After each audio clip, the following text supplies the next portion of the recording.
By Barbara Pledusher, State Department correspondent, BBC News. Image copyright Getty Images. Image caption U.S. Secretary of State Rex Tillerson speaks at the Atlantic Council in Washington. Rex Tillerson is taking stock of a tumultuous year. The reticent Secretary of State spoke at great length on Tuesday, first in a town hall meeting with State Department staff, and then in a policy speech at the Atlantic Council. The headlines are that he's trying to find a way just to get in the same room, around the same table, as the North Koreans, that he's announced the first steps of his controversial department redesign. Quick wins, he called them, and that he plans to visit 2 continents next year, acting like a man who's expecting to keep his job. Oh, and he's more comfortable with cowboy culture than Washington politicos. The North Korea line came up in a question-and-answer session after 2 scripted speeches on the same topic, and the White House was quick to say it wasn't a policy shift, but it had like a softening. Tillerson said Washington was ready to talk without preconditions, whenever Pyongyang was ready, and that first chat could be about anything, even the weather. In the past he's been vague about preconditions, but suggested the North Koreans would have to at least demonstrate a willingness to consider giving up their nuclear arsenal. So his readiness for talks of any kind, at least initially, is interesting.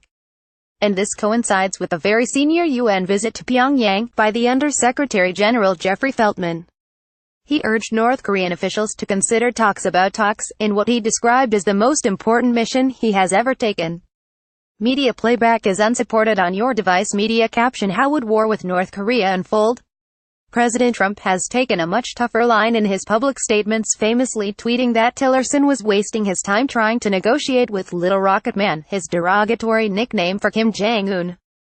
But in practice he's gone along with Tillerson's diplomatic strategy, for now.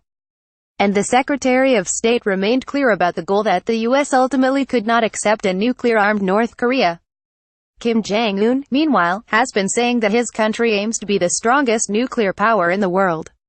So no imminent visits to North Korea for Tillerson, but he will be traveling to South America and Africa in the new year, which suggests he plans to stay on for a bit longer as the country's top diplomat, despite reports that Trump doesn't get along with him and wants to replace him, reports that both men have denied. Tillerson gave a nod to his difficult year when asked by a State Department employee whether he was enjoying his job. "I'm learning to enjoy it," he said, to laughter from the floor. He explained that he didn't enjoy the actual task of dealing with countries like North Korea and Pakistan, but he did enjoy working with the department's diplomats and experts on these topics. His town hall was an effort to connect with staff who have been alienated by the perception that he's gutting the State Department amidst budget cuts and hiring freezes. Tillerson gave them their first briefing on his project to redesign the department. He presented plans to revamp its outdated information technology line, its functions, and improve career management. And he announced a few immediate changes to make work simpler and easier, some of which drew applause.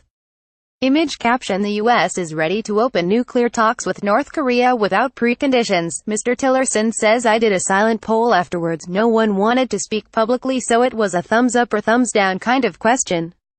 There were more of the former than the latter. Granted, those happy with the performance may have been more inclined to respond, but the secretary clearly did connect with some.